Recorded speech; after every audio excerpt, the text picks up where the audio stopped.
그럴 때 라디오 반민특위 들어봐요. 조조조조조조 빵빵야 개념찬 그녀들 진선분과 함께 우울한 기분은 날려버려. 슈 족같은 세상 바꾸는 그날 진입하지 새끼들 꽈배기 만들어 라디오 반민특위 진선분과 함께 소맥 한잔해요.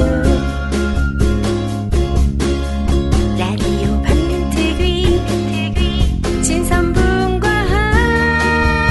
함께 소맥 소맥 소맥 한잔해요.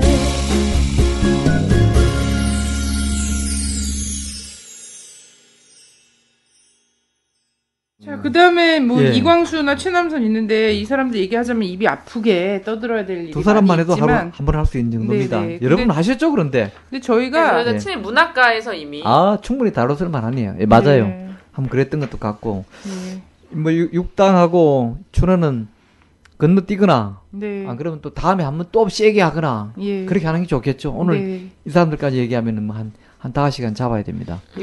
그렇고요. 그래서 지금까지도 계속해서 이제 친일 언론 하면은 딱 떠오르는 대표 주자 둘. 정말 이제야 본론 들어가는 것 같은 듬직한 사람들. 지금 이미 1시간 그래요. 40분 방송했는데 자, 김성수와 방응모를 해야 됩니다. 뭐, 그 두 사람은 살아서 그들이 활동할 때도, 당대에도, 뭐, 당시대를 주름 잡았던 사람들이지만은, 지금은 그 후손들, 뭐, 손자 벌써 정손까지 대를 물려서, 지금도 한국 사회에서, 뭐, 이제 새가 조금 일각에서는 좀 줄어들었다고 보는 면도 있고요. 뭐, 특히, 아반트 때문이죠. 특히 이런 바로 그렇습니다. 이런 팟캐스트들이 뭐 전 국민들이 듣는데 뭐 동아조선 종이신문 예전 같지 않죠. 있더라. 현금 들고 다니면서 이렇게 예, 하는 예전 같지 사람들. 않죠. 그래서 사세가 뭐 좀 줄어들었다고 하지만은 또 여전히 일각에서는 명의가 있는 것도 사실이고요. 종이신문은 점차 줄어들지 모르지만 그래서 종편으로 나가고 있죠. 그런데 코미디 또 뭐 동아조선 종편 또 죽쓰고 있잖아요. 그런데 또 근데 상대적으로 영향력이 있는 것 같아요. 왜냐면 사실 이게 직장인들이라든가 이런 사람들 있잖아요. 부동층에 요즘 많이 없어요. 왜냐면 정치적으로 확고한 어떤 자기 성향을 가지고 있는 사람들이 굉장히 많아졌단 말이에요. 치열한 어떤 이런 속에서, 근현대사 속에서. 근데 사실 부동층이라고 표현하시는 그런 분들이 대부분 주부님들이라든가, 예, 이런 분들인데 그런 분들에게 이 종편이 막대한 영향을 끼치고 있는 것 같아. 하루 종일 털어놓으니까 자극적인, 굉장히 자극적이에요. 채널을 돌리다 보면 나도 이거 뭐야 하면 딱 넘기면 종편이에요.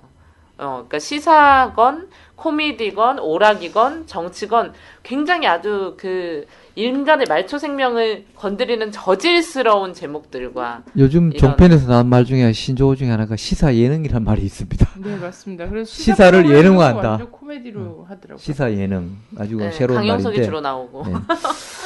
어쨌든 뭐 그러나 이 인촌 김성수와 개초 방응모 그때나 지금이나 한국의 언론 지형에서나 한국 사회에서 그들이 차지하는 비중은 결코 과소평가할 수 없습니다. 네. 뭐 인초는 그야말로 할아버지 잘 만났네. 할아버지 때부터 부잣집에 태어나서 일본 유학 갔다 오고 뭐 그렇게 해서 그야말로 이거는 부모 잘 만나서 한 것이 인촌이 어디 적금해서 돈 모아가지고 동아일보 창간한 건 아니고요. 초기에 동아일보는 그리고 적어도 외형적으로는 조선 팔도에 일종의 국민주행터로 만든 것은 사실입니다. 네. 근데 문제는 해방 후부터 언젠가 그 조선 팔도의 그런 주주들이 하나 둘씩 없어지고 지금은 완전 김씨 일가의 어떤 독점적인 매체이자 재산이 되어버렸어요.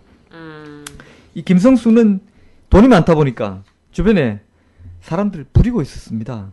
그래서 동아일보 쉽게 말하면 김성수는 일종의 그룹 회장 격입니다. 네. 동아일보 사장에는 고향 친구인 고아 송진우를 시키기도 하고, 예를 들어서 무슨 사건이 있으면 지가 물러났다가 또 잠시 송진우 시켰다가 또 뭐 송진우가 또 물러나게 되면은 예를 들어서 그 일장기 말소 사건으로 그럼 또 지가 또 한번 한다든가. 그 대신 또 이제 돌려막기요. 예, 돌려막기죠. 대표적으로 보성 전문 같은 경우에는 지금 고려대죠. 와세다 동문인 장덕수, 설산 장덕수한테 또 맡겨놓고, 그 다음에 동생 이 한테는 이 김현수한테는 경방, 지금도 경방이 있죠. 네. 경성방직 이 약칭으로 경방인데, 그래서 바로 이 동아일보 보성 전문 경방그룹, 이 그룹의 회장이 바로 인천 김성수입니다. 네. 그러다 보니까 이 인천은 별로 칼에 별로 피를 안 묻혔어요.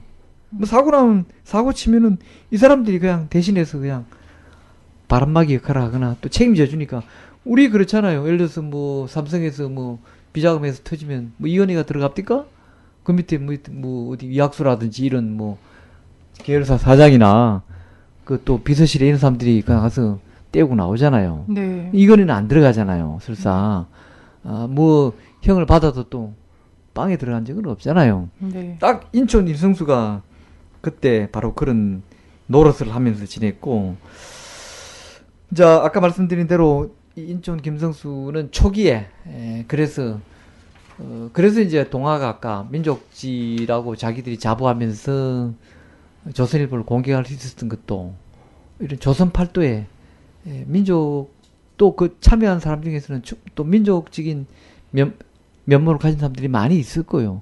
그러다 보니까 동아는 초기에 이제 민족주의로 분류됐고, 그래서 뭐냐면은 친일지 둘 시사신문하고 민원석의 시사신문하고 조선일보 예종석의 조선일보는 친일지로 받고, 총독부에서도 이 김성수의 동아일보는 민족주의로 분류했었죠, 초기에는. 네. 그러다 나중에 가서는 다 망가져 버렸지만은, 그러나 1940년에 동아조선이 다 문을 닫고 나자 인천도 뭐 재산은 지켜야 되고 또 친일 대열에서 이미 몸은 담갔고, 이러니까 이제 본인도 매일신보에 글도 쓰고 친일 단체에 나가서 딸려 나가서 학병 권유 연설도 하고 이런 것을 이제 본격적으로 이제 친일파로 활동을 한 것이죠.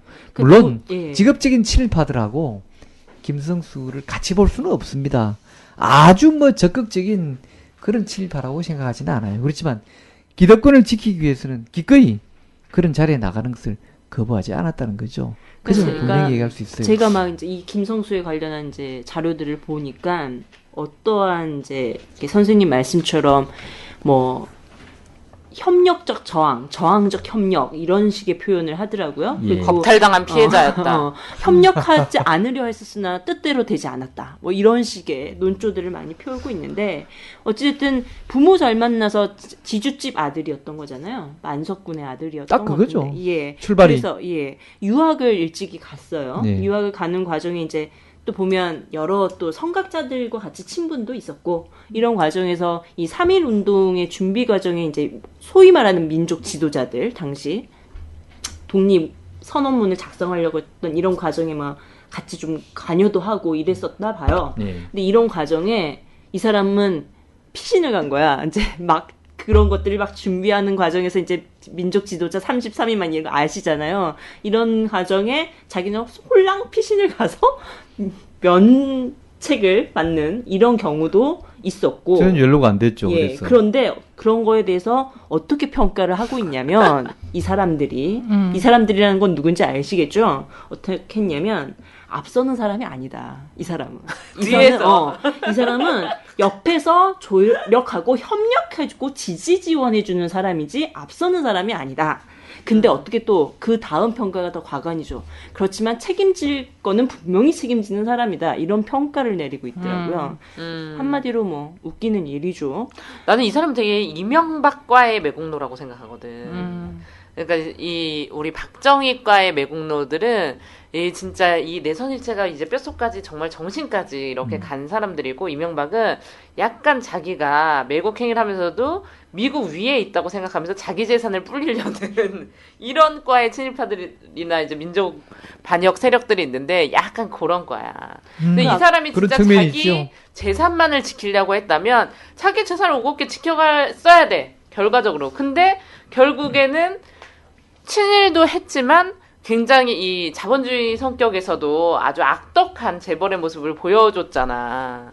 그런 데서 아까 이제 그 동생 김현수가 경성방직을 운영했던 거잖아요. 예. 뭐 역할 분담이라고 우리 그때 한번 이제 방송에서도 얘기했었는데 사실 이 경성방직 초기에 이 총독부의 보조금을 받았어요. 아, 그럼요. 보조금을 받고 출발했던 건데 이거에 대해서 사이토 당시 총독에게 감사 편지를 올렸던 사람이고요.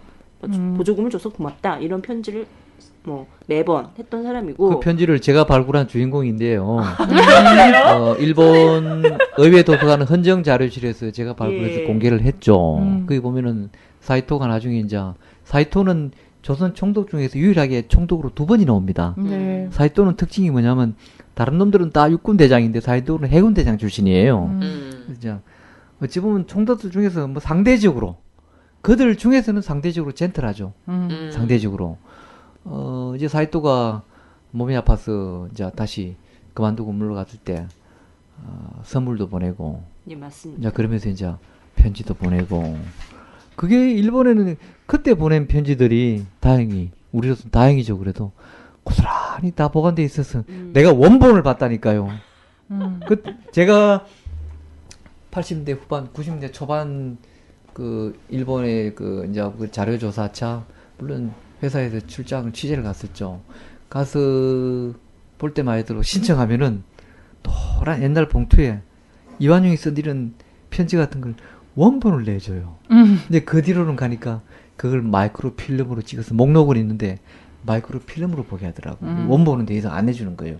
내가 봐도 그거는 원본을 그리 막 내주는 것은 그렇게 잘하는 거라고 생각하지 않아요. 원본을 보는 그 기분은 그 내용은 둘째치더라도 그 100년 전에 그 원본 봐보세요. 내용은 둘째치더라도 어떤 흥분됨은 있었는데 네. 그러다가 진짜 뭐 마음 바스라지면 어떡해요? 증거가 아니 인멸되면 그때 종이들은 되게 딱 네. 종이줄 종이들이었어. 예. 상태들이 그냥 전부 다 손으로 쓴 이거가 있고 네. 돌돌 말려 있어요. 그래서 네. 보존 상태는 참 좋았습니다. 요즘 이런 A4지와 같은 이런 종이가 아니라는 거죠. 나는 한일회담 같은 거 하게 되면은 우리 또 근혜 언니가 딜을 할까봐 우리가 이거 다 줄 테니까 혈서 내놔라.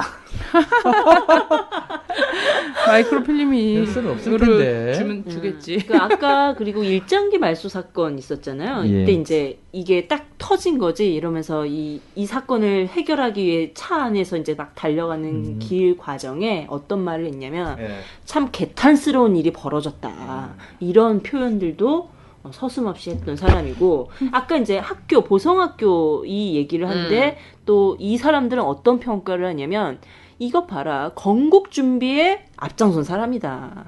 이런 평가를 이 사람한테 내려주고 있죠. 그래서 이승만이랑 같은 급인가 보네. 그래서 교육자로서의 김성수에 대한 평가를 막 하고 싶어 하잖아요. 뉴라이트나 이런 쪽에서는. 엄청나게 많이 하죠. 네네. 정치인 김성수, 교육자 김성수, 뭐 또 독립운동가 김성수, 네. 뭐 김성수에서 김성수의 다양한 면모를 뭐 그들은 엄청나게 많이 주목합니다. 근데 이 보성전문학교에서도 보면은 그 학생들을 전부 다 징병으로 내몰았잖아요. 많이 징병으로 나갔죠. 내몰고 예. 이러면서 학병을 보내는 은사의 염원 이런 글도 쓰고 그러면서 그 연설도 막 했다고 해요. 아 그럼요. 예. 연수도 다니고 네. 아까 대표적으로 이제 매일신보의 기관 그런 이제 학도의 성전에 나서라 그걸 제하에 뭐 조선인의 책무 크다 뭐 이런 그런 제목으로 해서도 쓰고 근데 단순히 뭐 그걸 가지고 조선인 동아일보 측에서는 이름이 도용당했다 하지만은 저한테도 그런 연락을 해온 적이 있는데 네네. 그렇게 믿을 만한 근거가 없어요. 네네. 근거가 없고 내가 킬을 시켰어요. 그래서 아니 그 이제 뭐 명예를 도용당했다 아니면 대피를 했다. 뭐 조만식 이렇게- 선생은 실제로 명예를 도용당해가지고 제가 그 기사를 다시 쓴 경우가 있습니다.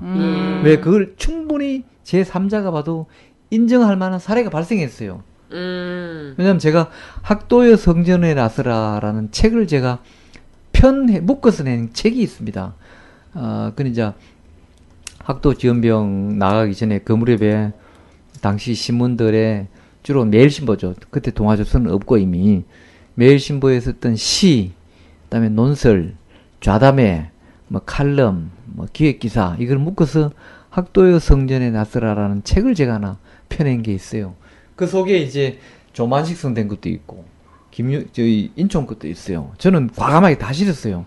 뭐 조만식 선생이라고 빼고 이게 아니라 그랬더니 조만식 선생 기념사 앞에서 저를 찾아왔어요. 나는 그래서 그 옆에다가 매일신보에 실려있는 지면을 사진을 같이 실어놨어요. 그럴 때만 그거는 맞는데 사실은 고당 조만식 선생은 이름이 도용당했다. 그리고 내용은 이렇다. 해서 그런 내용 가져왔는데 제가 보니까 납득할 만해요. 그래서 제가 관련 기사를 별도로 하나 써줬습니다. 매일신보에 실린 조만식 기상의 학병 권유 기고문은 도용당했다. 그리고 그 내용은 이런 것이다. 근데 그 뒤에 인천 쪽에서도 나한테 연락이 왔어요. 그래서 나는 그 내용을 받아보니까 납득이 안 돼요. 난 그래서 그냥 킬해버렸어요. 근데 네. 이제 이런 얘기가 있죠. 사실 뭐 자기가 직접 쓰지 않았다라고도 주장을 하잖아요. 김성수가. 그런데 사실 누가 대피를 해줄 수는 있어도 근데 사후 검열을 했다라는 거죠. 그렇기 그렇죠. 때문에 이것은 직접 쓴 행위는 아닐지라도 자기가 쓴 것과 동일하다라고 묵인 이야기할 또는 수 있어요. 동조했다는 것이죠. 예. 사실은- 안 그랬으면 이거 내 글 아니니까 고쳐주시라고 정정 기사를 내든지 물론 그 시절에 그게 뭐 쉽지는 않았겠지만 아니 근데 사실은 사실 대통령 담화문도 대통령이 안 쓰잖아요. 그야. 아니 대필했다고 하면은 오히려 그게 더 나쁜 거지 죄질은. 그렇잖아. 본인이 하고 싶은 말 자기가 쓰면 되지. 그리고 그때 항의를 했어야지. 지금에 와서 그때 사실 대피항을 한 겁니다 이러면서. 구차해. 근데 이후에 그러면서 이제 사람들이 뉴라이트 쪽이나 이런 쪽에서는 이 사람은 건국 공로자다 이렇게 얘기를 하잖아요. 나중에 해방 후에 한민당에 음. 들어가서 이승만하고 같이 활동을 하죠. 네. 왜 동아일보가 야당지가 된 줄 아십니까? 한동안 야당신문이라고 했죠. 초기에는 동아일보가 한민당인 계열이니까 한민당이 이승만하고 한 짝짝꿍 아닙니까? 네. 그러니까 전혀 야당지가 아니죠. 그러다 나중에 이승만 체제에서 부통령까지 했잖아요. 네. 나중에 그러나 결국 이승만하고 마음이 안 맞거나 별별이죠. 또는 갈등이 있거나 해서 부통령 하다가 그만두고 나와버리잖아요. 네. 그러면서 이승만 정권하고 각을 세웁니다. 음.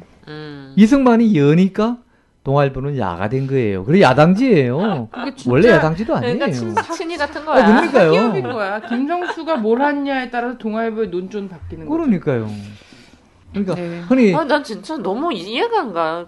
나는 그 친일파들이 정말 너무 나쁜 게 뭐냐면 친일을 해서 부를 축적했으면 그냥 난 욕을 처먹어도 나는 돈이라도 벌겠다. 둘 중 하나? 이렇게 선택을 하던가 왜 역사까지 왜곡하고 자기네들이 그런 것까지 막 세우려고 하고 이런 정말 완벽한 이유가 있어요. 그럼 답을 이렇게 설명드릴 수 있습니다. 지금 뉴라이트로 상징되는 학자군들 또는 정치인들, 기득권 집단들이 왜 이승만과 박정희의 역사를 미화하고 도드라지게 하고 또 그 반대편에 있는 예를 들면 백범이나 임시정부 세력에 대해서는 폄훼하고 테러리스트라고 하고 있는지 아십니까? 지금 우리 사회, 한국 사회, 이 시대 한국 사회 기득권 세력들은 이승만과 박정희로부터의 수혜자들입니다. 그 수혜자나 그 수혜자들의 후손들입니다. 그러니까 나나 내 아버지가 나쁜 사람이 되지 않으려면 이승만과 박정희 정권 그 시절이 자기들이 생각하는 반듯한 세력으로 만들어져야 됩니다. 그러니까 이승만은 독재자라기보다는 건국의 아버지, 박정희는 독재자라기보다는 산업화 이렇게 포장을 해야만 그 밑에서 일했던 자기 선대나 또는 나이가 많다라면 일부 사람들은 아직도 살아있죠. 박정희 시대의 사람들. 이런 사람들은 자기가 합리화가 되는 겁니다. 그렇지 않으면 그들이 봉사했던 그 쉽게 말해 죽은들은 나쁜 놈들인데 그러면 그 밑에서 장차관 했거나 높은 사람 배설을 했거나 뭐 그 정권과 결탁해서 사업을 했거나 돈 번 놈들은 그러면 다 나쁜 놈들이 되어버리잖아요. 이유는 딱 하나입니다. 그 핵심은 그걸 깨뜨려 봐야 이해될 수 있습니다. 네. 박학문은 인천에 하던 동아일보 정주지국장 출신입니다. 네. 평북 정주 출신이고요. 근데 정주지국장 평북까지 서울에서 찍어 보내려 그러면 제대로 배달이 되겠습니까? 그 시절에. 에?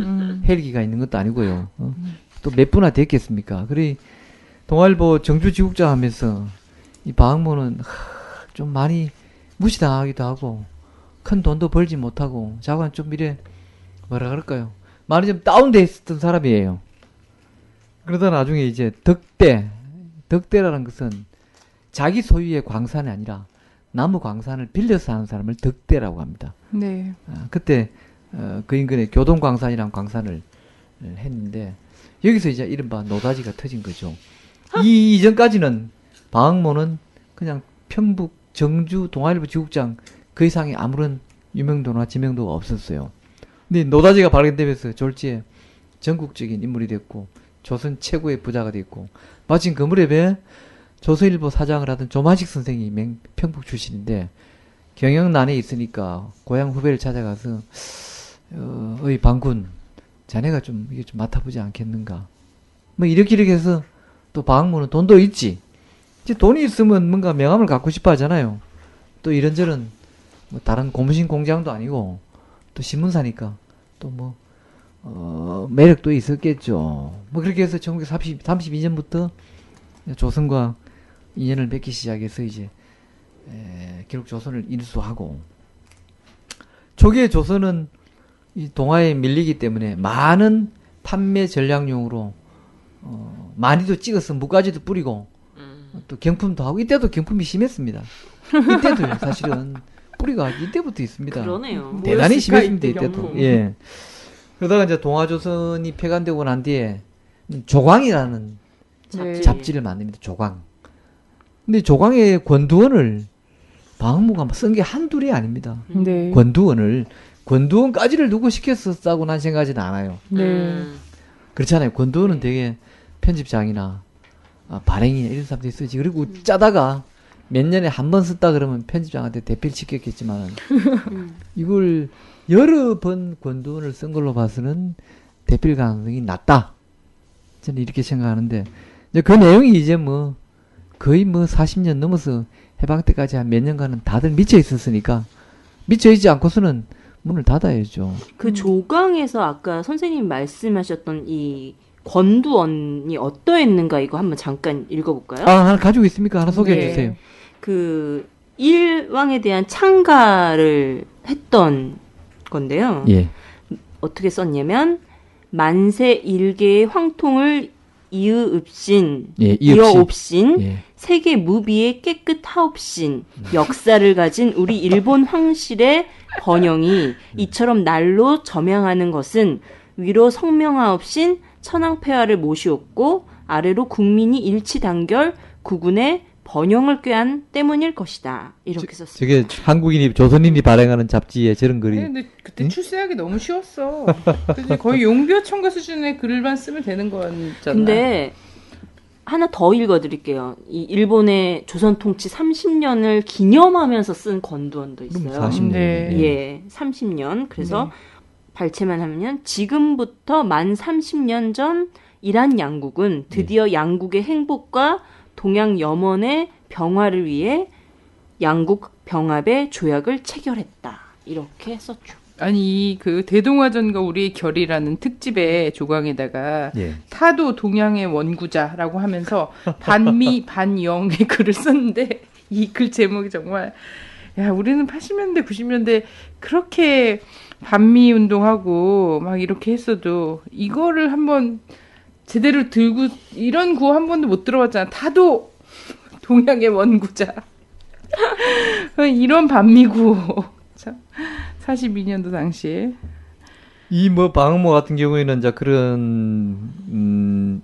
조선 또 조광 매체를 경영하면서 친일 매체 경영자로서 도 하고 또 본인이 글도 쓰기도 하고 또 몇몇 단체에서 간부도 활동하고 심지어 이건 삼천리에 난 기사인데요. 방학모는 일본군에 고사포를 사서 직접 갖다 준 기록이 네. 나와 있습니다. 그러니까 이건 뭐 쉽게 말하면 이제 국방 헌금이 국방 헌납이죠. 뭐 이거죠. 골고루 다 했습니다. 친일 해볼 수 있는 것은 유형별로 뭐. 근데 다 했다고 봐야죠. 어떻게 해서 해방 직후에 권준희 위원으로 또 활동했잖아요. 아 그거야 또 뭐 또 새로운 변신을 하는 거죠. 그 감각. 그 감각. 그러니까 이렇게 그 줄타기 오랫동안 살아나는 능수능란함. 거죠. 임시정부 아니라 한독당, 백범이 이끄는 한독당에서 재정부장을 했다는 얘기는 한동안은 그렇게 알려져 왔는데, 네네. 몇 년 전에 나온 그 기사에서는 한 기자가 쓴 글에서는 사실이 아닌 걸로 확인된 보도가 있습니다. 그러면 한독당 하여튼 재정 담당은 아니어도 한독당에서의 어떤 집행위나 이런 걸 했던 거 교류가 맞나요? 있었던 것 같아요. 왜냐하면 그걸 상징적으로 보여주는 경우에는 윤봉길, 이봉창 의사 유해를 백범이 환국한 이후에 일본에서 두 분이 일본에서 돌아가셨으니까 순국하셨으니까 일본에서 유해를 모셔와서 부산 공설운동장에서 한국에 도착한 첫날이지 일종의 위령제라 할까요? 그 두 의사의 유해를 모셔놓고 이제 부산 공설운동장에서 추모제를 지냈는데 그거 보면 백범 뒤에 이 방어모가 서 있어요. 그냥 뭐 방청객으로 서 있는 게 아니라 그게 멤버로 서 있어요. 멤버로. 그러니까 그런 데서 또 일찍부터 뭐 교류를 가지는 이것저것에 발을 많이 담갔던 예. 거죠. 그러고 나서는 어쨌든 뭐 전쟁 중에 납북됐다 이거 말고는 밝혀진 게 없나요? 뭐 특별히요. 예. 납북됐죠. 그래서 납북을 뚫고 싸워도 여러 얘기가 있어요. 월북은 아니고요. 뭐 월북은 아닌 것 같고요. 네. 월북과 그 재산을 놔두고 월북할 이유는 없죠. 아, 네. 이런 오히려 재산 있는 사람들이 북에서 내려왔으니까요. 네네. 근데 이제 뭐 이런 얘기를 했다고 하면 그래요. 뭐 내가 특별히 뭐 잘못한 것도 없고 한데 인문군이 들어온다고 해서 뭐 나를 붙잡아 가겠느냐. 아 그랬구나. 뭐 그러다가 결국은 이제 뭐 저간 납북된 걸로 여러 정황상 그렇고 또 네. 그렇게 다들 얘기하고 있죠. 네.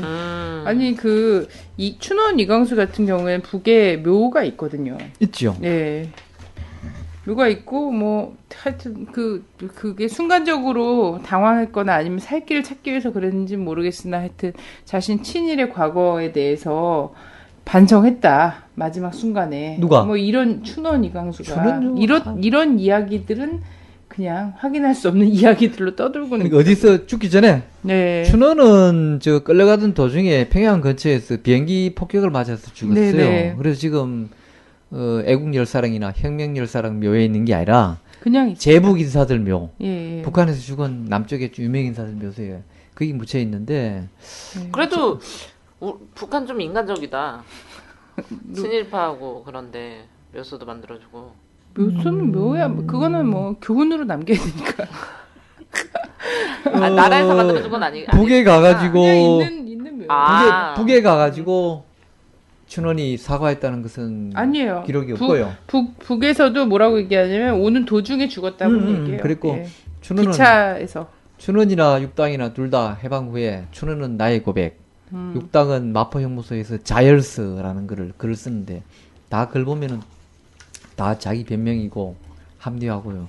특히 춘원은 정말 나쁜 놈이라는 게 대표적으로 그 책 속에 홍제원 목욕이라는 게 있어요. 아 예. 홍제원 아시죠? 네. 옛날에 중국 저기 끌려갔다가 그 정조를 유린당한 그 여성들한테 환양년이라고 예. 불렸던. 인조가 그랬죠. 정조를 문제 삼지 마라. 음. 우리가 힘이 없어서 끌려갔지. 그들이 어디 가서 일부러 끌려갔냐. 그래서 바로 서울 홍제동 예. 그 앞에 그 내과에서 단체로 목욕을 시키라. 한번 돌아오는 조선 여성들에게. 그리고 이 이후로 그들의 정조를 문제 삼으면 국법으로 엄히 다스리겠다. 이렇게 얘기했거든요. 다시 피해자잖아요. 그럼요. 조선 여성들이 끌려갔다 온 것은. 그리 춘원 이광수는 그걸 들고 나와요. 그 조선 여성들 정조를 한번 그렇게 목욕하는 걸로 끝내듯이 친일파들도 한번 목욕하는 걸로 끝내자 이런 식이에요. 그게 바로 홍제원 목욕록입니다. 반성했는데 왜 그래 자꾸 왜? 막 뭐 이런 이런- 거야. 내가 힘이 없어서 살자니까 했는데 왜 그래? 바로 이런 그런 거죠. 식입니다. 그러니까 얼마나 이게 그러니까. 말이 나의 고백이지 나의 변명입니다. 그게 고백이 아니라. 진짜 그런 비열한 새끼들한테는 똑똑한 두뇌를 주면 안 돼. 두뇌. 다 바보로 태어나는. 자, 그 친일 그 바보로 태어나도 언론사와 전두환처럼 친일 그럴 수가 있구나. 언론인들이 바보가 바보라는 거 알죠. 일본의 정책들에 대해서는 어쨌든 옹호하는 글들을 많이 썼습니다. 물론이죠. 예, 뭐 몸과 마음을 다 바쳐서 했지만 그러면 이들 언론인이나 그 언론사에는 독립운동에 대해서는 어떻게 표현을 했는지 이게 궁금하잖아요. 물론 뭐 우린 다 예상할 수 있겠습니다만 특히나 어떻게 표현했는지 이거 좀 이야기해 그걸 주시죠. 제대로 표현할 수 있겠습니까? 예. 표현한다면 바로 정간이 되죠. 예. 바로 삭제가 되거나. 이 그러니까 1932년에 하나만 말씀드리고 네. 대표적으로 1932년에 1월 초에는 이봉창 의사 의거가 있고 4월 29일 흔히 그들은 천장절 자기들 천황의 생일을 천장절이라고 그래요. 그래서 일본의 천장절은 왕이 바뀌면 바뀝니다. 네. 날짜가 정해져 있는 게 아니에요. 그래서 히로토 때는 뭐 4월 29일 뭐 그다음에 또 지금 마키토 때는 며칠이 바뀝니다. 천장절 때 이제 윤봉길 의사 4월 29일 32년 의거가 있잖아요.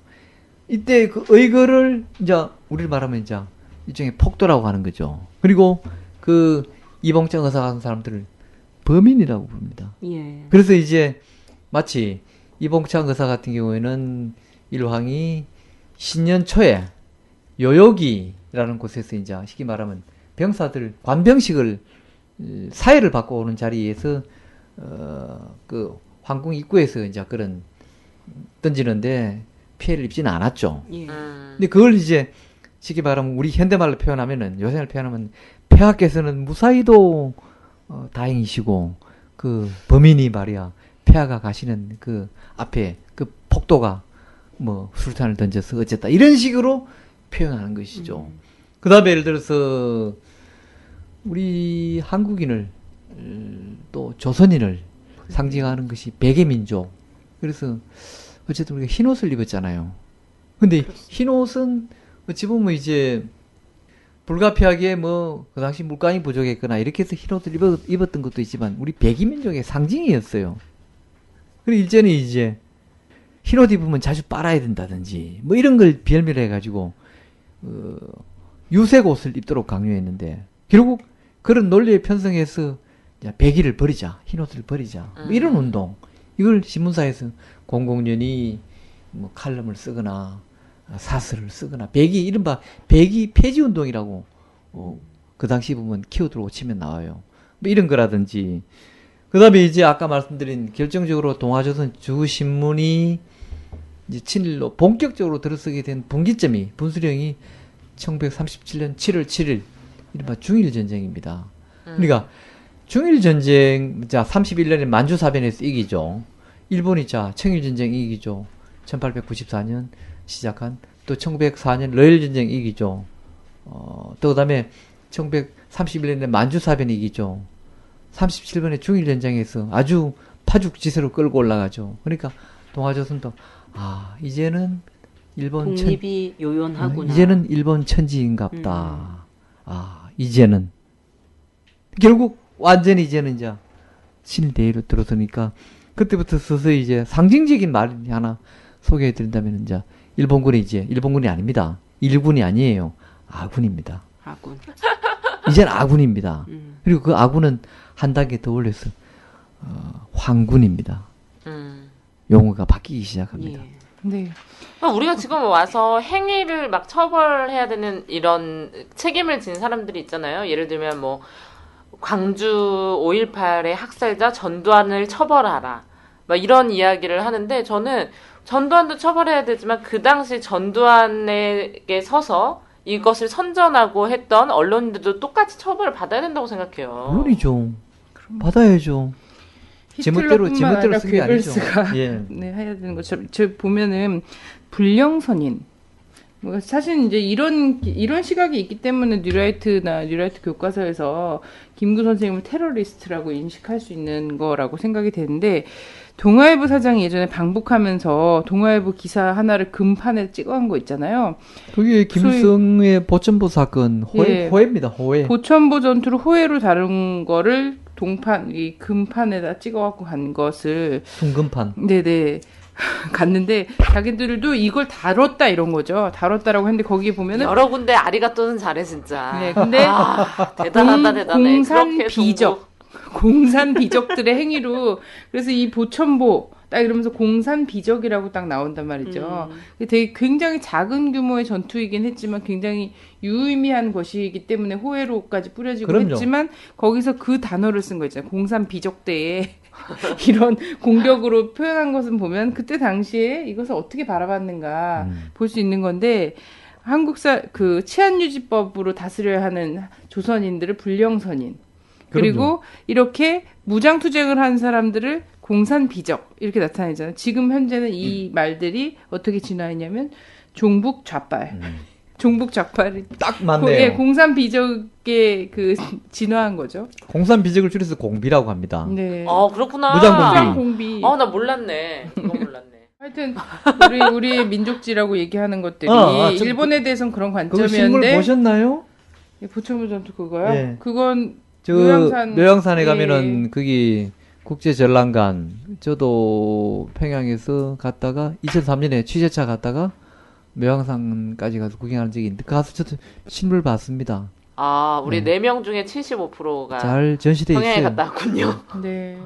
이게 동아조선 중앙이 조선은 방북 취재를 못했고요. 너무 찍혀가지고 제일 그래도 방북 취재를 잘 요리조리 중앙 많이 게 갔어요. 중앙이 많이 갔고요. 네. 중앙도 뭐 적자는 사례를 한 걸로 알고 있고요. 예, 맞습니다. 동아는 딴 거 없고 뭐 그러니까 아예 김일성 부대. 주석의 보천보 전투 그걸 갖다 주면 제일 좋아할 것 같으니까 금판으로 그걸 아예 금판으로 비적 찍어서 보내죠. 순금으로 만들어서 했는데 공산비적을. 가보니까 전시돼 있더라고요. 예.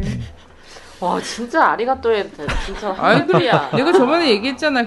아무 데나 가서 그냥- 을밀대 가서 어? 이 을밀대가 바로 그 을밀대 선봉선아야. 그건 울밑해선이고 근데 이거를 아니 뭐 하여튼 언론사 사장들이 이런 거 들고 가서 평양 관광하다가 네.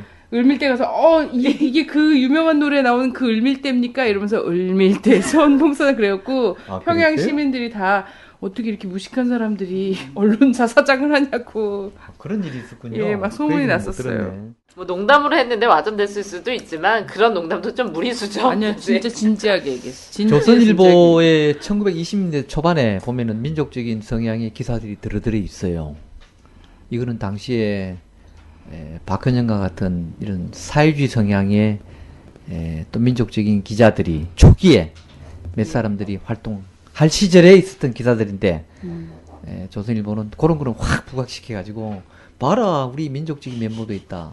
근데 그들 나중에 지금까지 수십 년 그렇게 다 쫓겨납니다. 거대 언론사를 헤쳐먹었는데 그런 거 하나 정도는 찾고 찾으면 있지 뭘 그게 또 자랑이라고 들고 얼마 뒤에 나와가지고. 그들도 다 또 쫓겨난다니까요.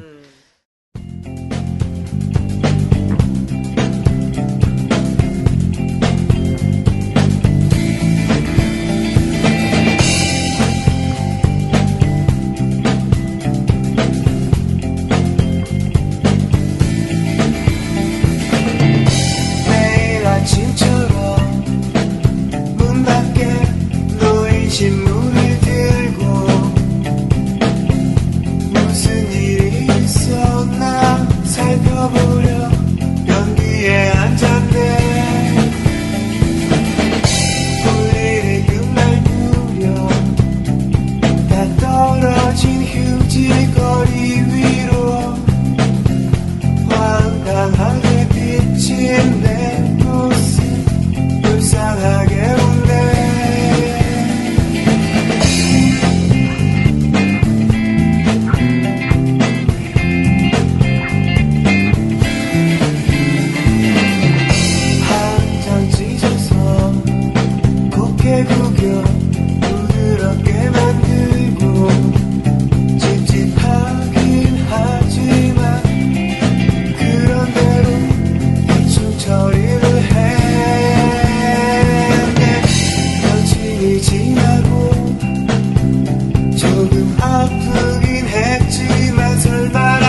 여러분들 팟캐스트의 타이틀이 라디오 반민특위죠. 네. 그 반민특위.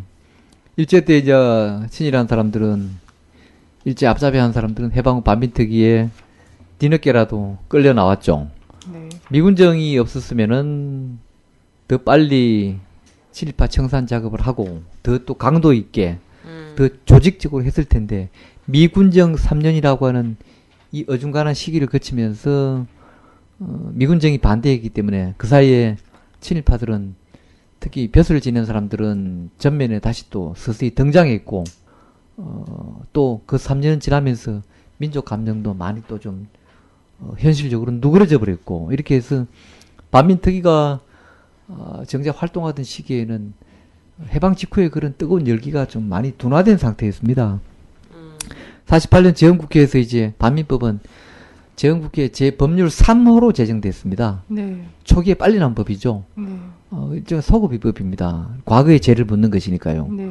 근데 이제 우리 헌법에 부칙에 그런 조항이 있었어요. 해방 전에 있었던 친일파들 죄를 물을 수 있다고. 그거에 근거해서 반민법이 만들어졌고 반민특위가 구성됐고 반민특위는 1949년 1월 8일 화신사장 박흥식을 검거를 시작으로 활동을 개시했는데 왜 그날이냐? 박흥식이가 그날 안 잡아서 미국으로 도망갔어요. 네. 화신백화점 도망간다는 얘기를 듣고 반민특위의 특경 대원들이랑 조사관이 달려갔더니만 박흥식이가 외무부에서 나온 공무원에게 책상 앞에 미국으로 가는 여권을 만지작거리고 있더라는 거죠.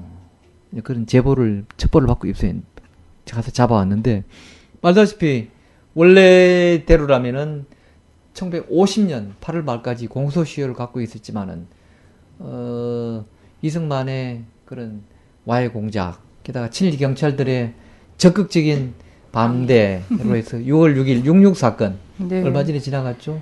반민특위 습격 사건으로 인해서 제1기 반민특위는 반신불수가 돼버리고 김상석 위원장 체제가 물러나버리면서 제2기 김인 위원장 체제가 되면서는 완전히 이거는 이제 그냥 룰루랄라 하다가 무더기가 된 거죠. 49년 8월 말로 문 닫았는데 그때 이제 언론인들도 끌려왔습니다. 뭐 몇 사람을 제가 검행해 보면은 이제 삼천리 사장했던 김동완, 네. 시인으로서 소설가로서 문인으로 활동했던 이제 김용재 대중에게는 알려지지 않습니다. 그다음에 문명기 이것도 대중에게는 알려지지 않습니다만은 영덕의 경부 영덕의 가프입니다. 이 사람도 이제 뭐 떼돈을 벌어가지고 된 사람이고요. 박희도는 민족 대표 33인 중에 한 사람입니다. 기독교 대표 중에 한 사람인데 동양지광이라는 친일 잡지의 사장이었고요. 그다음 이광수, 아까 처음 얘기했던 언론의 기재 이상엽, 이성근이라는 사람은 매일신보 사장인데 원래 이 사람의 본부는 고등계 형사입니다. 근데 얼마나 잘했으면은 고등과장을 했고 충남지사를 하고 나중에 매일신보 사장을 했겠습니까? 네. 입지전적 예, 인물이에요. 이성근과 더불어 쌍벽을 이루는 또 한 사람은 그 최린이라고 역시 민족 대표, 천도교 대표 한 사람이고 나중에 중춘 참여하고 매일신보 사장을 지냈죠. 최린. 그 다음에 우리가 불렀던 사람 다 있는 거잖아요. 최남선, 최남선 있죠. 최남선, 이광수 있고 주요한도 있고요. 아까 우리 얘기했죠. 이런 인물들이 반민특위 끌려왔지만은 실제로는 다 뭐 기소 유엔이 누가 왔느냐도 되게 중요한데 예. 무죄에 실제로 제대로 된 벌을 받은 사람이 없다는 점입니다. 네, 읽어드리면 이거야. 미체포. 무죄, 공민권 정지 7년. 그게 하나 김동완입니다. 예. 기소 유예, 예. 병보석 불구속, 기소 중지, 예. 이게 미체포, 이렇게 쉬운 일이야? 기소 유예네. 병보석, 병보석, 기소 유예. 불구속 송치. 이거예요, 전부 다. 병보석. 예. 최남순도 병보석. 누굽니까? 이광수도 병보석. 나중에 얼마 안 돼가지고. 완전 무슨 뭐 최린도 친일 병보석. 언론인들은 뭐 말년에 다 병신이었어? 예. 그렇게 다 병보석이야. 반민특위 재판 기록이 남아있는 사람 중에 하나가 이제 매일신보의 제일 마지막 편집국장을 했던 정인익이라는 사람이 있어요. 마침 제가 반민특위 재판 기록을 제가 번역하면서 이 사람의 재판 기록을 좀 봤습니다만은 이 반민특 그나마 이 사람은 그래도 또 조금 아주 고집을 부리지는 않았는데 반민특위 나온 사람들 중에 19은 시켜서 했다. 나는 잘 모른다. 이제 어쩔 수 없이 했다. 뭐 원래 취지는 그런 게 아니었다. 뭐 이따오 얘기에 불과합니다. 광주 청문회에서 예. 듣던 얘기들이죠. 이 사람 보십시오. 이 정인익이 반민특위에 나와서 한 재판에 이 신문 조서를 보면 신문계에 투신한 동기는 이래 물으니까 조사관이 그 당시 본인이 생각하기를 곤경 속에 있는 민족을 구원할 책임을 느끼고 교육계에 종사코주 하였으나 본인의 취미와 취직 조건이 신문사를 희망케 되었던 까닭이다. 이게 무슨 말이에요? 지가 어디 좋아서 갔다 그러면 되지. 본인의 취미와 취직 조건이 신문사를 희망케 되었던 것이다. 그 다음에 언론인으로서 어떠한 이념하에 행동했던가 이렇게 물으니까 민족 영원불멸이라는 신념하에 어떠한 어려운 일, 어떠한 협박이 가하지더라도 민족 정신만 보존한다면 반드시 조국 광복의 날이 오리라는 마음에서 동포에게 희망을 주도록 노력했다. 이게 총독기관지 매일신부의 편집국장이 하는 얘기입니다. 그 민족이 어느 민족인가요? 그러니까 이게 아끼도죠 진짜. 같은 민족이라도 그죠?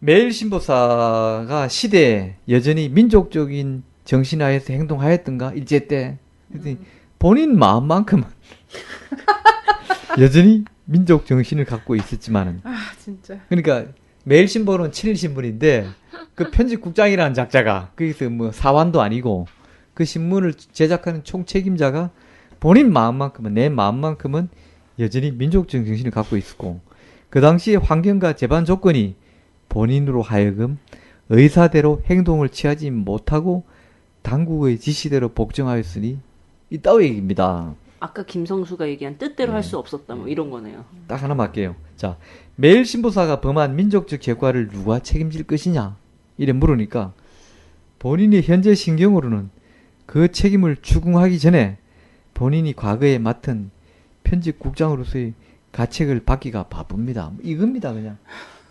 그래도 이 사람은 완전히 난 모로는 아닙니다. 조금은 그래 양심과 가책을. 자기가 책임지기엔 너무 벅찬 일이긴 하고 자기 개인적인 걸로만 보기에도 자기는 벅차다 뭐 이런 이게 일제 때 친일했던 매체들의 책임자였거나 이른바 필명을 날렸다고 하는 사람들이 반민특위에 끌려온 인원이 한 20명 정도 되고요. 제가 인원을 헤아려 봤더니 19은 병보석, 불체포, 기소유예 이런 걸로 다 풀려났고요.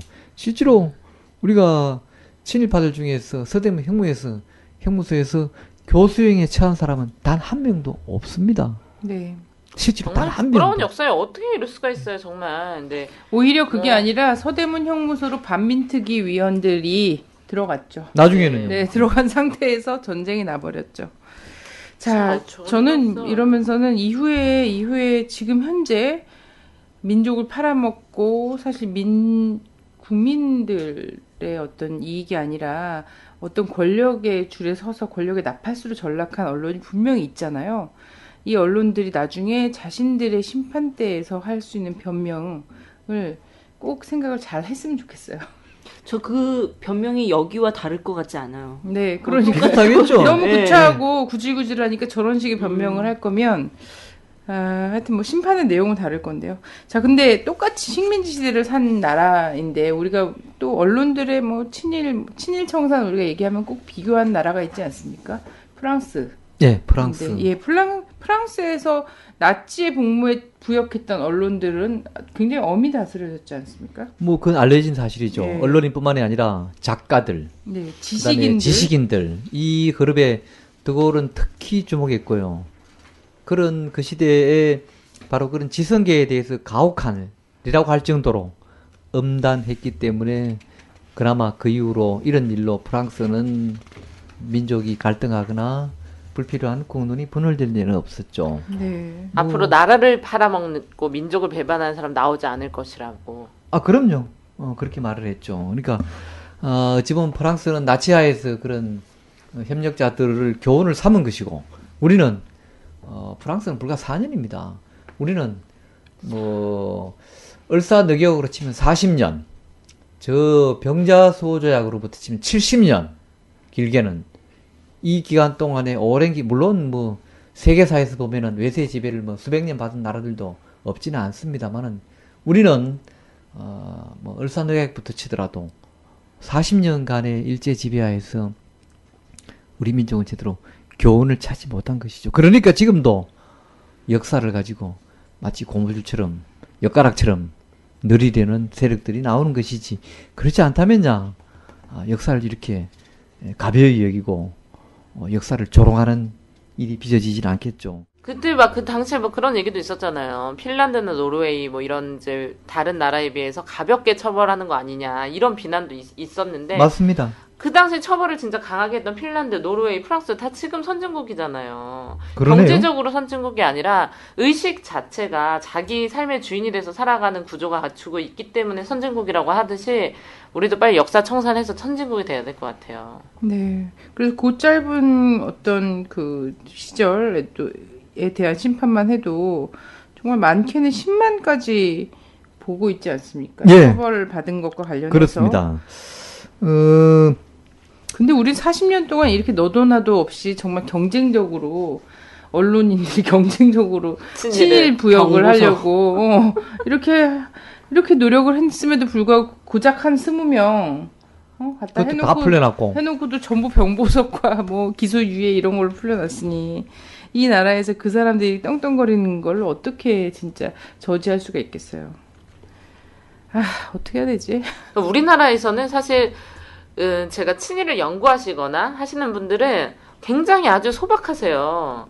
최소한의 처벌을 해야 된다. 최소한의 기준을 가장 악질적이고 이렇게 해야 된다라고 이제 많이들 이야기하셔서 보면 이제 친일인을 선정해 놓은 거 보면은 1000명에서 뭐 이제 10,000명 사이로 어떤 단체든지 그렇게 아주 단촐하게 구성하고 있는데 여기에서도 자기를 빼달라며 나는 아니라며 정말 추린 건데 친일 반민족위원회에서 4년간 활동하면서 4년 6개월이죠? 4년 6개월일 겁니다. 네. 6개월도 늘었는데 해방 직후에 나온 뭐 이것저것에서 기준으로 삼기 나름입니다. 예를 들어 공무원을 지금은 공무원으로 한 사람이면 상급 이상으로 할 것이냐 5급 이상으로 할 것이냐에 따라서 인원이 달라지듯이 예를 들어서 뭐 친일단체 간부도 아주 뭐 대표만 할 것이냐 뭐 중간 간부까지 할 것이냐라에 따라 인원이 달라지니까 그렇긴 합니다만은 최대 30만 명까지도 우리 친일파를 어떤 법의 잣대로 처리해야 된다는 그런 주장을 한 글들이 있었고요. 최소한 48년 제헌국회 당시만 하더라도 그래도 한 10,000명 선 정도는 아마 제대로 50년까지 당초 50년 8월 말까지 공소시효 때까지 했다면은 또 이승만의 이런 탄압이나 이런 거 아니고 반민특위가 제대로 역할을 하고 활동했다면은 뭐 수천 이상은 최소한 잡아들이고 그 중에서 뭐 실제로 교수형이나 뭐 총살형에 처해지는 사람도 저는 제법 나았으리라고 봐요. 네. 뭐 프랑스로 친다면 최소한 뭐 수천 명은 교수형에 처했어야죠. 우리로 치면은. 네. 근데 프랑스는 뭐 그렇게 했지만은 불과 4년 정도 뭐 또 나라의 상황을 완전히 등치시켜서 설명할 수는 없겠죠만은. 자, 1944년 프랑스 공산당은 이제 자유 프랑스 드골이 서서히 이제 다시 영국에서 건너오면서부터 언론인 숙정 대상자로 신문사 편집국장, 주필, 주간, 라디오 방송국장, 신문사의 사업국장 등 93명의 명단을 발표했습니다. 또 당시 협력 언론인들의 행적을 조사했던 전국 작가위원회에서는 청산해야 될 저명한 언론인과 작가 148명의 명단을 딱 발표했어요. 언론과 지식인 요 분야에서만.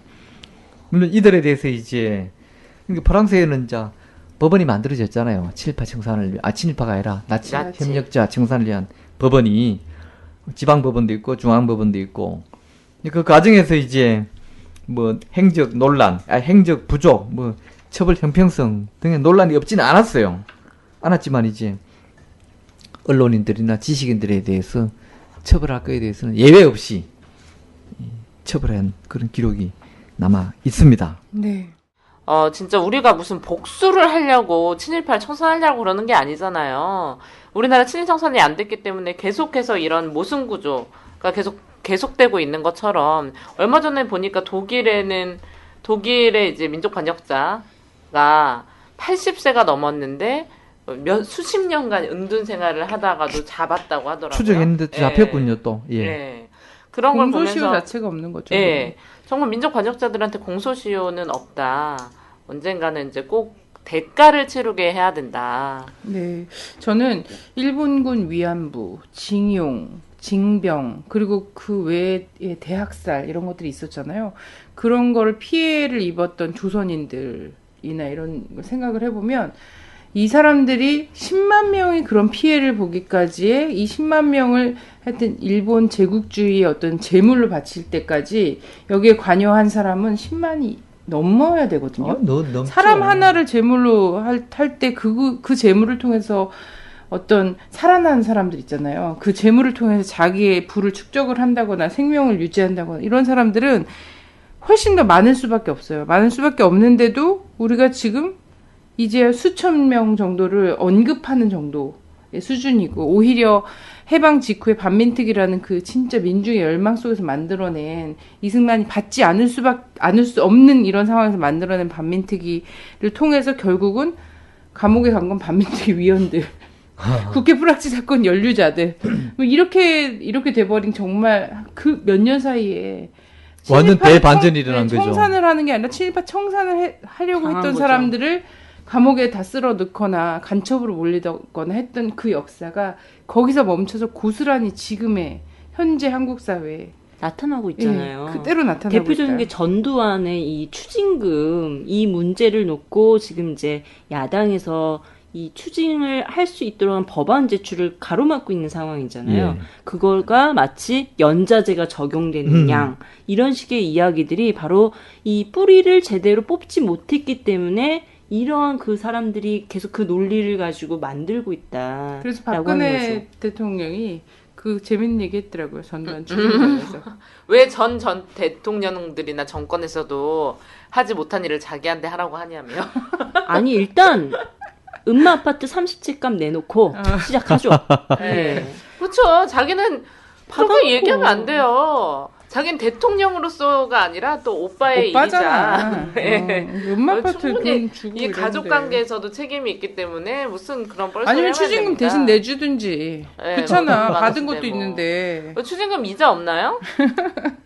아니 나는 이자까지 이런 생각도 적용해야 되는 거 아니야? 해봤어요. 그러니까 우리가 전두환 노태우를 처벌하라고 거리에 나섰잖아요. 그래서 결국 95년도. 씹혔잖아요. 그러니까 추징금 안 내는 뭐 이게 우리 또 거리에 나서야 되나? 추징금을 내도록? 아니면 뭐 무슨 체포 얼마 결사대 전에 그 추징금 결사대를 모집해야 되나? 뭐 이런 생각이 들더라고요. 5.18 그 유공자분들이 오셨더라고요. 어제죠. 네. 연희동에 앞에 가서 추징금 예. 내고 처벌해라.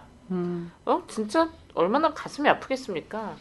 근데 이렇게 진짜 지금도 마찬가지로 종편 이 개새끼들 정말 친일 언론들과 하는 게 완전 판박이인데다가 더 교묘해졌다라고 전 생각을 하거든요. 수법이 아주 더욱더 세련돼지고 교묘해졌다.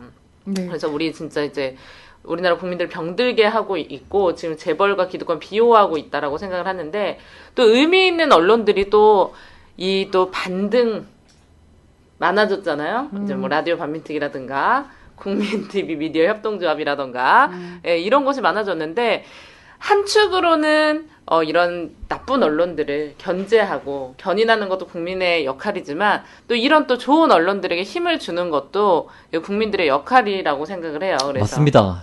저도 한마디 보태면요. 네거티브도 해야 될 건 해야 되고 포지티브도 우리가 염두에 둬야 됩니다.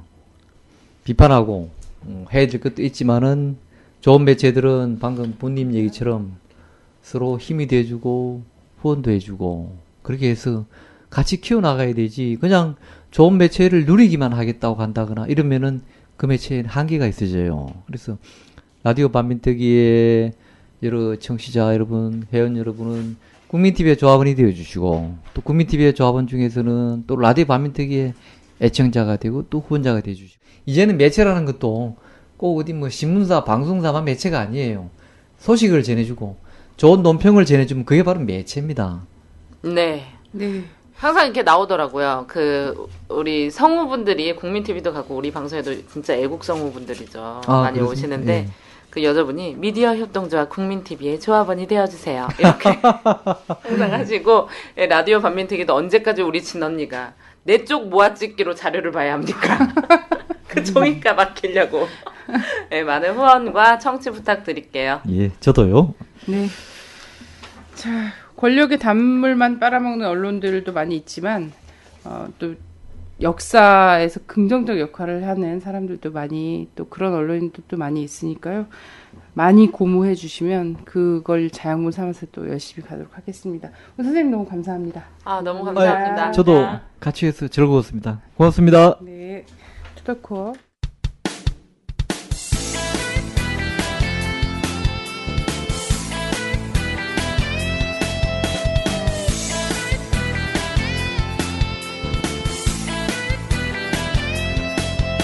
조선일보 서정주 박정희까지 일본 놈의 충성스런 앞잡이일 때 동상 걸린 손가락을 잘라내가며 해방을 위해 싸웠던 건 백성들이다.